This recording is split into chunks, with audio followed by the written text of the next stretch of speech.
கிறிஸ்து இயேசுவுக்குள் மிகவும் அன்பாக அழைக்கப்பட்ட அன்புக்குரிய சகோதர சகோதரிகள் உங்கள் யாவருக்கும் நம்முடைய பிதாவாகிய தேவனாலும் நம்முடைய கர்த்தராகிய இயேசு கிறிஸ்துவினாலும் கிருபையும் சமாதானமும் உண்டாவதாக என்ற அன்பின் வாழ்த்தோடு தேவனுடைய கிருபையினாலே நாம் தொடர்ந்து பார்த்து கொண்டு வருகிற வேதாகம பொக்கிஷம் நிகழ்ச்சி மூலமாக உங்களை மீண்டும் சந்திப்பதில் மிக்க மகிழ்ச்சி அடைகிறோம்.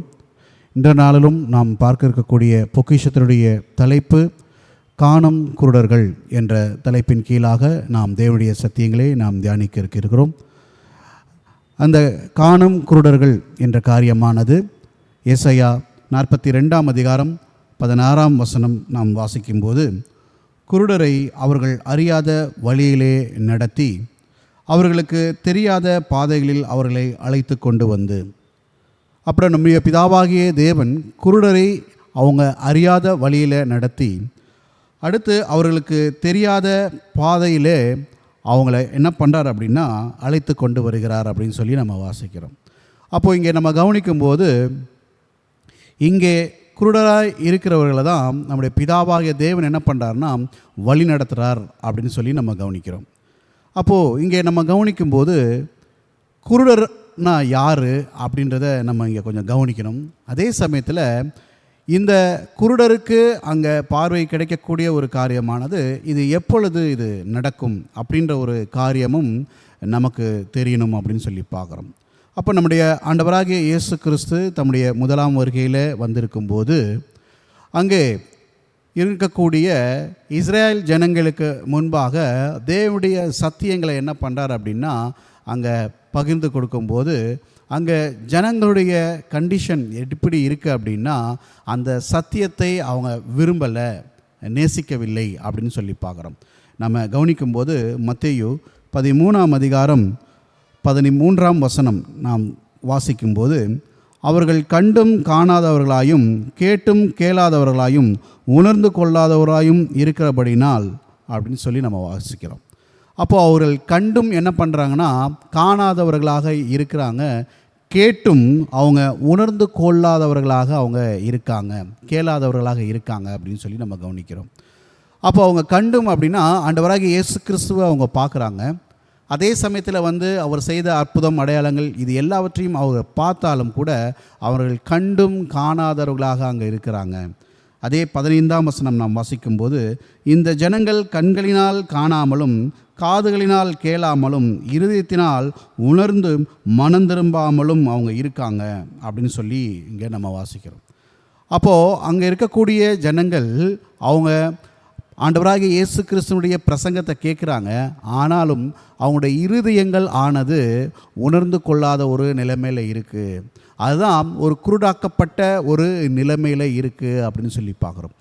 ஏன் இப்படி ஒரு குருடாக்கப்பட்ட நிலைமையில் இருக்காங்க, அவங்களால உணர்ந்து கொள்ள முடியல அப்படின்னு சொல்லி நம்ம கவனிக்கும்போது, இன்றைக்கும் கூட இதே நிலைமை தான்.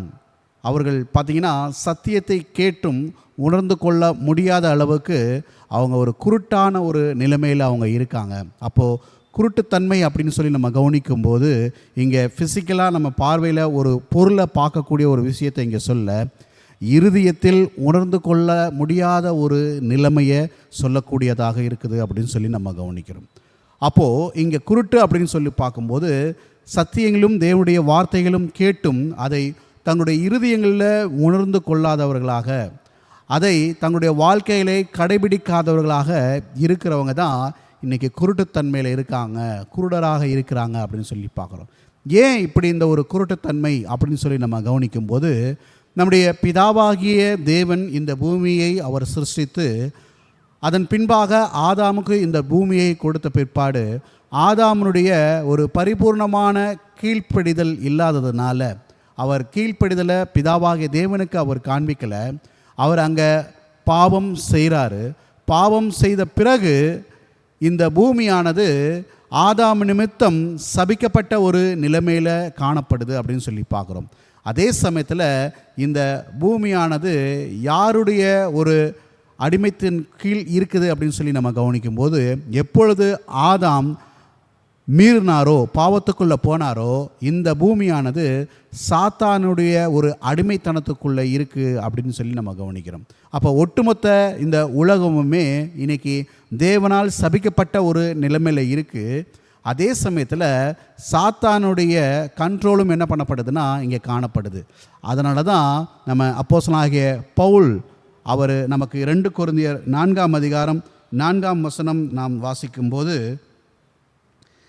தேவனுடைய சாயலாய் இருக்கிற கிறிஸ்துவின் மகிமையான சுவிசேஷத்தின் ஒளி அவிவிசுவாசிகளாகிய அவர்களுக்கு பிரகாசமாக இராதபடிக்கு இப்பிரபஞ்சத்தின் தேவனானவன் அவளுடைய மனதை குருடாக்கினான். அப்போ இப்பிரபஞ்சத்தின் தேவனானவன் மனதை என்ன பண்ணியிருக்காராம்? குருடாக்கி வச்சிருக்காரு. அப்போ இப்பிரபஞ்சத்தின் தேவன் யார் அப்படின்னு சொல்லி பார்க்கும்போது சாத்தான் அப்படின்னு சொல்லி நம்ம கவனிக்கிறோம். அப்போது இன்றைக்கி ஒட்டுமொத்த மனுக்குலத்தையும் ஒரு குருடாக்கப்பட்ட ஒரு நிலைமையில், சத்தியத்தை புரிந்து கொள்ள முடியாத நிலைமையில், உணர்ந்து கொள்ள முடியாத நிலைமையில் இன்றைக்கு சாத்தான் என்ன பண்ணி வச்சிருக்கார் அப்படின்னு பார்க்கும்போது எல்லாருடைய மனக்கண்களையும் குருடாக்கி வைத்திருக்கிறார் அப்படின்னு சொல்லி கவனிக்கிறோம். அதனால தான் அப்போஸ்தலனாகிய பவுல் எபேசியர் 1ஆம் அதிகாரம் 13ஆம் வசனம் நாம் வாசிக்கும்போது அவர் என்ன பண்ணுறாருனா ஒரு ஜெபம் ஏறெடுக்கிறார். என்ன அப்படின்னு சொல்லி நம்ம கவனிக்கும்போது எபேசியர் 1ஆம் அதிகாரம் 19ஆம் வசனம் நாம் வாசிக்கும்போது, தாம் கிறிஸ்துவை மரித்தோரிலிருந்து எழுப்பி அவரிடத்தில் நடப்பித்த தமது பலத்த சத்துவத்தின் வல்லமைப்படியே விசுவாசிக்கிறவர்களாகிய நம்மிடத்திலே காண்பிக்கும் தம்முடைய வல்லமையின் மகா மேன்மையான மகத்துவம் இன்னதென்றும் நீங்கள் அறியும்படிக்கு அவர் உங்களுக்கு பிரகாசமுள்ள மனக்கண்களை கொடுக்க வேண்டும் என்று வேண்டிக் கொள்கிறேன்.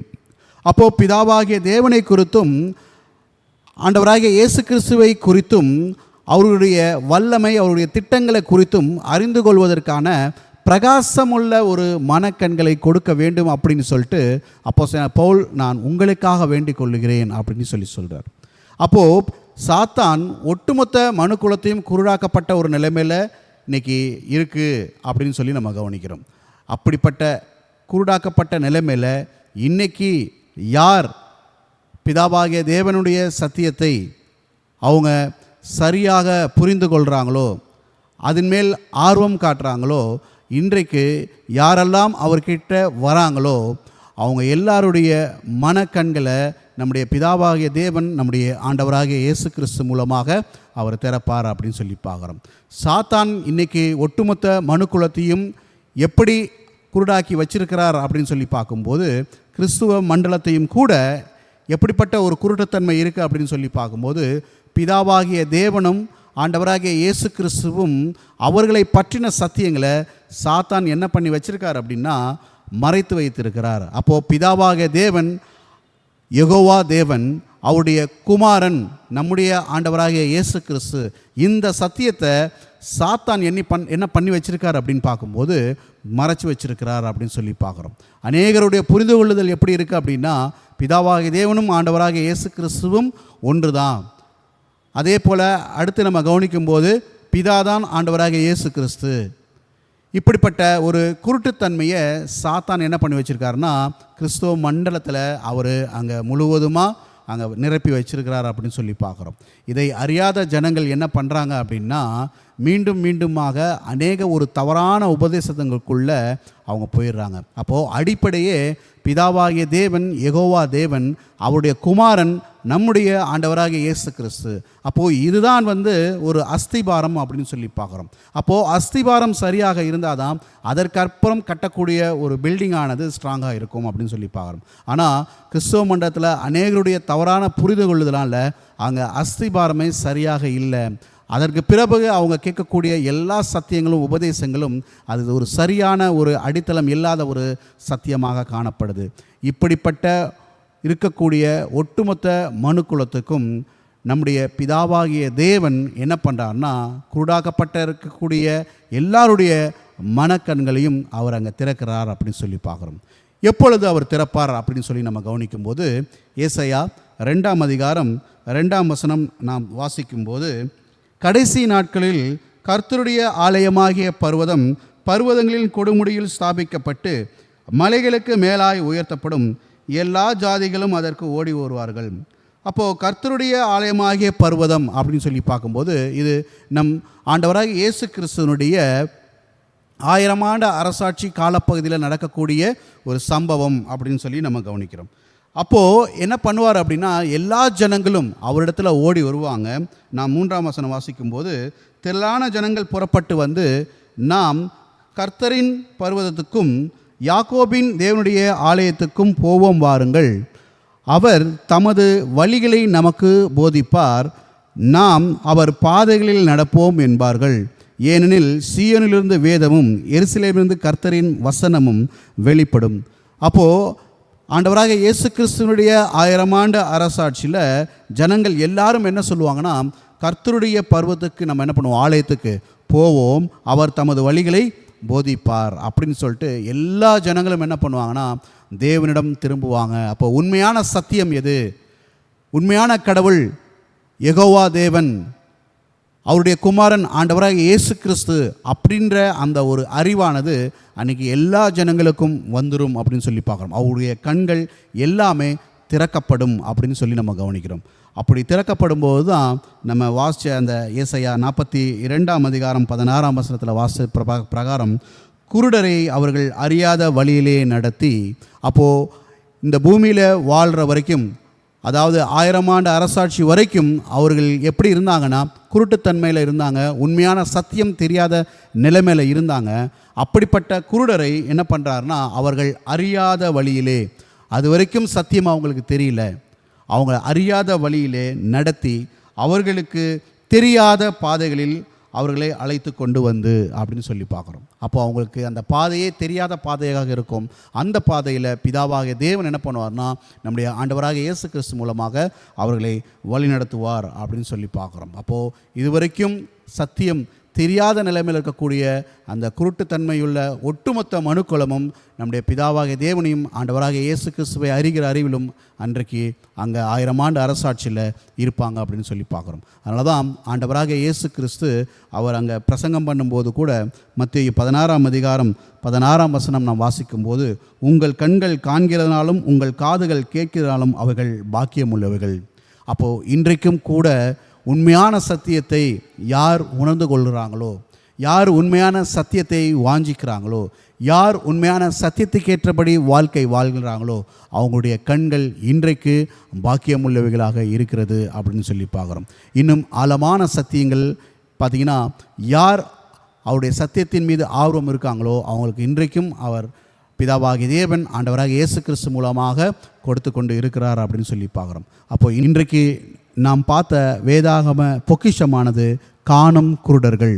அப்போது யார் குருடர்கள் என்று நாம் கவனிக்கும் போது, இன்றைக்கு இந்த பூமியில் வாழ்ந்து கொண்டிருக்கிற தேவனுடைய உண்மையான சத்தியத்தை உணர்ந்து கொள்ளாத, அந்த சத்தியத்தின்படி நடக்க தவறுவர்கள் தான் குருடர்கள் அப்படின்னு சொல்லி பார்க்குறோம்.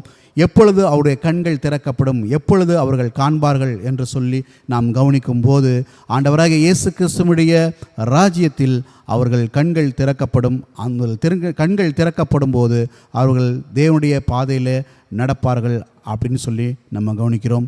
இன்னும் ஆழமான சத்தியங்கள் நம்முடைய கண்களை நாளுக்கு நாள் பார்த்திங்கன்னா பிரகாசமாக்கி கொண்டே இருக்கிறது அப்படின்னு சொல்லி பார்க்குறோம். அப்படிப்பட்ட சத்தியங்களை தெரிந்து கொள்ள விருப்பமுள்ள சகோதர சகோதரிகள் கீழே கொடுக்கப்பட்டுள்ள காண்டாக்ட் நம்பருக்கு என்ன பண்ணுங்கன்னா, எங்களை தொடர்பு கொள்ளுங்கள்.